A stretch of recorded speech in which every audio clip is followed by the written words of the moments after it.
Welcome back to the Alana Busse podcast. I'm your host, Ashley, and today we're diving into the art and science of kitchen remodeling with none other than Alana Busse herself. Alana, thank you so much for joining me. I'm so excited to chat with you today. Thank you for having me. All right, let's kick things off. Kitchens are often the hearts of the homes, right? So I'm curious, how do you design kitchens that can adapt to changing family needs over the years? It's figuring out where the family kind of currently is and where they're going to be in the future. So maybe right now they have a couple young kids, then it'll transform into them having teenagers, and then maybe this is the house then they're either going to sell when the kids graduate from high school, or is this going to be the forever home that they might be aging in place? So it's just kind of discovering what the client's needs are currently for the house and how long they plan to be there and kind of what the needs would be between now and when they plan on moving or living there forever. And it's so interesting how a kitchen can really evolve with a family. And I bet you've had some pretty unconventional requests over the years. So, what's one of the most unique or unexpected design ideas you've implemented that just totally became a standout feature? Oh, there's so many different things. Every client is so unique and wants something one of a kind and has different requests. A lot of times it's storage requests. If it's storage requests for maybe somebody that owns a lot of flower vases or has a really special turkey platter that they've used, for the last 30 Thanksgivings, it was grandma's, it's going to get passed down, and making sure it has a proper place for storage or even display in the kitchen. Those tend to be a lot of requests that we get. And then there's also always the occasional request for something custom or different and making things unique or some sort of specialty item.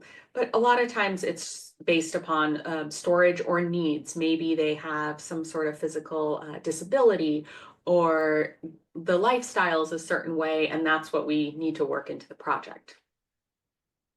I can guess how challenging that can be, the storage solutions, etc.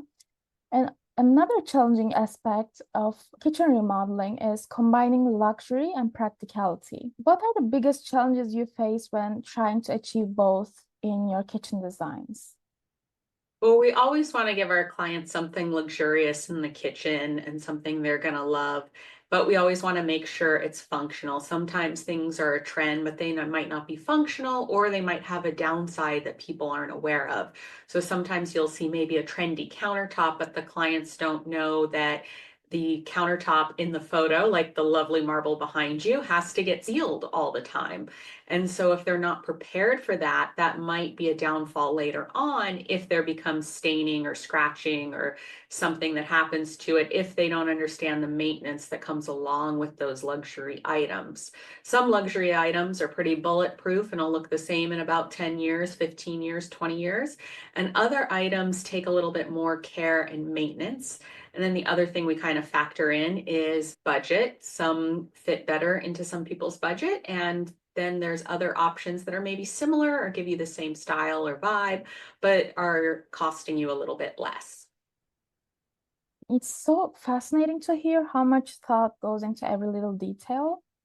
I guess that's why your projects always feel so elevated but still livable. And switching gears a bit, when working with clients, I imagine they don't always agree on the design direction. How do you handle those situations when there are conflicting ideas between, say, partners? Well, we always like to hear both sides of it. So sometimes partner one might want a kitchen that's really functional or something that's easy to cook in, and it's all about the cooking, and that's pretty much it. While partner two might be more about the cleanup and the aesthetics. So we like to hear both sides, and then we always come up with a design kind of really based off of what partner one told us, what partner two told us, and then sort of a combination of the two of them. So what can we kind of take from each to create something that they would both be happy with versus something that just one of them or the other one would be happy with. So it's really kind of pulling them aside and finding out. And then a lot of times we have them send us photos. So if there's a kitchen that one of them loved, they'd send us, maybe they'd text it and a couple other photos from someone else, and then we can kind of pull some elements out of that. So if it's like maybe a hood out of one and maybe the range out of the other, or some color out of one with functionality from another. So we really try to combine that to come up with a really good solution. And then we do always say whoever cleans the dishes gets to pick the sink and faucet. So hopefully that encourages them both to start doing the dishes. If not, then we know who gets to win that choice. That's such a thoughtful way to put it. And also, it sounds like you're not just designing kitchens, but you're navigating relationships too. And I'm curious, what do you think clients often overlook when they're pulling together ideas from platforms like House or Pinterest? Something people I think often overlook is kitchens that are maybe similar in size to theirs. So it's always great to pull photos of anything that you like. If you like big kitchen, like what's behind me with the big island, you can pull that photo even if you have a small kitchen. But it's nice when you're able to see some photos that are similar size to your own kitchen. If you fall in love with a photo and it has a big 60-inch range and you have a tiny kitchen, this 60-inch range probably isn't going to be the best option for you. And so it's when you get to see maybe some kitchen photos that are closer to your size, then you get to see how different things are scaled. You may love that hood because it's nice and big and wide and tall, and like the one behind me here. But if I shrink that 48-inch hood down to a 30, it's not really going to give the same look. So it's kind of understanding proportion and being able to take the elements from the photos, but maybe not copying them per se, because the size of the space, the layout of the space, the ceiling heights, all of that kind of stuff is a lot of different in people's photos than typically what they have in their home. Yeah, and it's easy to get caught up in the visuals and maybe not think about the size of the kitchen that you have. Also, let's talk about layouts. Some kitchens have really tricky spaces to work with. How do you manage complex layouts to make sure they're both functional and easy to navigate? So we always come up with multiple floor plan options for the clients, and we kind of focus on zones. So maybe there's more of a cleaning zone, a cooking zone, a prepping zone, and seeing how all those zones are going to interact. You don't want to have to pull your vegetables out of the fridge and run, to the other side of the room and to rinse them in the sink, and then back to the other side of the room to put them in the pot or pan. And so we really try to figure out, how do our clients cook? Because some people are going to pull an item out of the freezer and put it in the oven, and that's about as much cooking as they're going to do. And then I have other clients that are going to pull out 10 fresh ingredients from the fridge, fresh vegetables off the counter, in the pantry. They're going to pull out a bunch of spices. They're going to be rinsing, prepping, chopping, and then cooking. And both people are going to take kind of a different kitchen layout depending on how everything's going to come together. So we get to know them, how they're going to cook, kind of what they have, and then come up with a bunch of different floor plan options and then go over all of that with them. So everything is going to be give and take, and there's pros and cons. So maybe moving the sink over here gives them more of this, but moving the range over there gets them, more of that. And so to kind of let them see what are the pros and cons and what the best layout is for them. And typically we'll do half a dozen to a dozen different floor plan options. And then a client never picks just once, they pick a combination, and then we kind of come back with a refined floor plan where we've kind of maybe used a little bit of A and a little bit of B and a little bit of C to kind of come up with something completely new. But it really just depends on how they cook and learning that to know what's going to be best or what's going to function best for them. That makes so much sense. And also, small kitchens can be a challenge too. So, how do you use craftsmanship to make a small kitchen highly functional without it feeling cramped? So small kitchens have a few different options. And of course, we can always do an addition and make the kitchen bigger with an exterior addition. We see a lot of clients actually taking down the wall between a small kitchen and a dining room that they never use. And we take the dining room space to make the small kitchen larger. And then your third option is, of course, staying within the walls of the kitchen, maybe moving around some of the appliances to make it more functional. And then also selection makes a huge difference for storage. So we always love frameless cabinets. You gain a lot more storage than you do with framed or inset cabinets. Making sure you have all the functional bells and whistles and drawers and pullouts and rollouts and everything so that we can really optimize that small space, especially if you aren't going to add any square footage. And then we do try to add a couple inches here or there wherever we might be able to. So a lot of times you'll see a cabinet run and maybe the existing cabinet run is maybe 3 inches short of the door casing. And so we're maybe going to go a little bit further and go almost touching the door casing just to give them that couple of extra inches there, a couple extra inches on the top cabinets, a couple extra inches on the other side. And next thing you know, you can add, maybe a foot to the kitchen counter. And that doesn't seem like a lot, but when you have a really small kitchen, adding that foot makes a difference. Also having the cabinets go all the way up to the ceiling. While it's a little difficult to get into our upper cabinet doors, having that extra storage, even if you do have to pull out a step stool, is nice for the overflow or the holiday stuff or getting maybe a little bit more off the counter. So we really try to maximize what we can with the frameless cabinets and all the interior components. It's almost like you're turning limitations into opportunities to get creative, and that's really, admirable. How do you help homeowners choose materials and finishes that match their lifestyles while also standing the test of time? So we always discuss maintenance with our clients. So if you are going to remember to seal your countertops, are you the person that wipes down everything after you cook? Do you do your dishes right away? Do you let them sit? Do you cook with any spices that might stain things? So we find out kind of all that information so that as we're recommending products, we can make sure they're things that are going to really hold up over time and not have any sort of issues. So if you know you're never going to seal your countertops, you probably don't want countertops that need to get sealed. You want ones that maybe don't need to get sealed. If you cook with a lot of spices that stain stuff, there's certain sinks that are going to stain less than other sinks. Do you have hard water that's going to show spots on certain finishes of your faucet versus others? And even cooktops ranges the top portion that you cook on. There's stainless steel, and then there's more of a black finish on them. And one is going to be easier to clean than the other. So if you're constantly cooking spaghetti sauce, frying things, one's going to clean up way easier than the other. So we kind of, is maintenance and cleaning something that you hopefully, don't want to do, or is it something that you enjoy doing and and will lean you towards different products. So just seeing how you cook, how you act in your kitchen, what your maintenance level is you're comfortable for, that really helps us dictate what material is going to be best for you.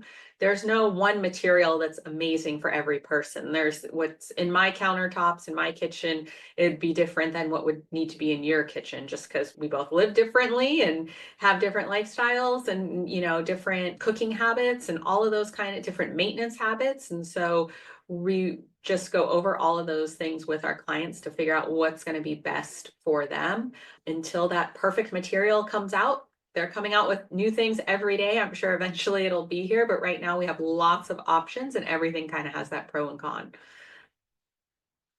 And what I'm understanding is there's no one size fits all when it comes to selecting materials. And that's such a valuable advice that you're giving right now. And next question is hidden storage and smart solutions. There are such big trends. How do you incorporate those elements into kitchen remodeling without making the kitchen feel cluttered or over-designed? Well, it's seeing what smart solutions work best with the client. So a lot of times people are doing trash pullouts, depending on the layout of the kitchen and how big we can get in a cabinet. And a lot of times they're to the sink. So it might be 2 cans, it might be 3 cans, it might be 1 can. It just kind of depends where they live and do they recycle? Do they separate their trash? Do they compost to figure out what's going to be best? And then a lot of times we're doing spice pullouts, pot and pans, pot and pan racks, pot and pan pullouts. And then there's a lot of appliance garages. But with appliance garages, those kind of sit on the countertop. And in some layouts, they work out beautifully. And in other layouts, they do create a little bit of a traffic jam and some clutter onto the countertop because it does take away a little bit of the countertop. But it depends on what items we're trying to hide. So maybe we don't want the toaster out or the mixer or the blender. So we try to figure out like, what can we get off the counter? Where could it possibly be? How do we make it easy and accessible? Is it a heavy item? If it's a heavy KitchenAid mixer and you use it every other day, we can't really put that on a tall shelf that you have to haul out a step ladder for. It really needs to be down low or an appliance garage. So it just depends on what the item is, and then we figure out all those storage solutions and get everything in there. And the great thing about storage solutions is once it's all closed and the cabinets are closed, you don't really see all these mechanisms. So you might have a lot of mechanisms and a lot of things going on in the cabinets, but it'll just look like a clean look from the outside because a lot of times the cabinet doors, we can design those so that they just look like a regular cabinet. And here's one I think everyone wonders about. What features or upgrades would you recommend to homeowners looking for the best return on investment for their kitchen remodel? Well, I think with return on investment, there's kind of two sides of it. One is the return on the investment of your enjoyment. So how much do you want to invest in your project for how much enjoyment? So if you're going to stay there for the next 20 years, it's definitely going to be a higher return on enjoyment. If you are going to stay there for 3 years, you're probably more looking for investment. And a lot of times people are looking for kind of a combination of the two, investment for something they'll enjoy and the monetary investment of how much they'd get back when they go to sell it. A lot of times it just depends on the kitchen, what's it lacking, and what items really do need to be replaced. Sometimes we can paint the cabinets, do a little refresh, and then go ahead and put in new countertops, backsplash, sink, and faucet, and you're going to get a really good bang for your buck because you are keeping those cabinets. That's going to be probably the best for resale because the next owner is going to come in, see it's nice, buy it. They don't really check the mechanisms and make sure that they have pot and pan drawers and all of that. They tend to just kind of look at the surface. But if you're going to stay there a while and you really want the investment in, making it for your family, then really doing really nice cabinets that are going to last the test of time is a wonderful investment. I've gone back to clients' houses that we've done 20 years ago, and the cabinets still look beautiful, still look like something you'd install today. And maybe we've gone in and we've done a little refresh. We just recently did one, and the cabinets were probably like 18 years old. They had a couple little spots on them that we touched up, replaced some of the appliances because after 18 years, appliances tend to need to be replacing. So went back with some beautiful Viking appliances, refreshed the backsplash, and it looks like a whole new project because they did invest in some really quality cabinets a while ago that have really held up, and then it looks beautiful. They could go to sell it now. She does plan on being there forever, so she probably won't, but that really does show how that long-term investment into the cabinets can really hold up well. And then not hopping on kind of a trend, really doing something that goes nicely in the house. If you have more of a country home, doing more of a country kitchen, a modern home, more of a modern Tuscan home, more in a Mediterranean house, stuff like that. So those really do give you the bang for your buck. And then we also see a lot of projects that we've done. People have had to move for jobs or different reasons, and the houses just sell so much quicker. So they're not having to carry the mortgage as many months. And so you're seeing a nice return on that when they've redone it nicely in their kitchen. We also have some lower end cabinets too. So if you are looking to do more of a modest price point, in something, maybe you're going to move in, let's say 2 to 3 years, somebody got transferred out here, they're here for a while and then they get transferred out, or your kids are going to graduate, and as soon as they graduate you plan on traveling or something like that. So it's really just finding out, are we looking for something for the next couple years and then we're going to sell? We're looking for that lifetime. We're looking for maybe 10 to 20 years, and then figuring out what's going to last and what's going to, help you with that sale in the future. And I'm curious to hear about like how do you design kitchens that stay relevant and practical for 10 to 20 years? Because you just said it was still looking good, that kitchen you did back in 2000s. So it's really just making sure you have nice materials. If you spend a little bit more on better quality cabinets and things like that, those will last a lot better than, yes, there's builder grade cabinets at our local big box store that you can go take home today, but those probably aren't going to last 10, 20 years, or these pack flat cabinets that you have to build yourself.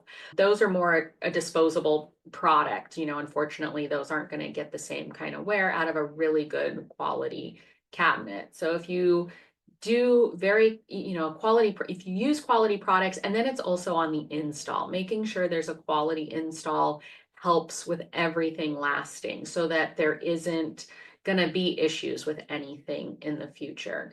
And then it comes back to also just not hopping on too many trends, really doing what you love and what goes with the home. So if you have a, beautiful, more modern home or more traditional or more transitional home, doing something that has some of those elements in it, it's not necessarily that you can't do something. It's just you wouldn't want to take a really traditional home and put a kitchen in it that maybe has acrylic super modern doors. It's just not going to look right. But if you have more of a transitional, maybe modern home, then all of a sudden those become more of an option. So, and then maybe not going too trendy with certain items. So you see a lot of mixed metals and stuff coming in right now, which is great. And you can still use those, but use them maybe on things that you could change out easily. So while we're seeing some gold coming through, maybe we don't do a lot of gold in the kitchen, but maybe the hardware, the light fixture, something that if the trend goes away in maybe 5 years, you can go in and get those items swapped out and it's not a big deal and you still get to keep everything else.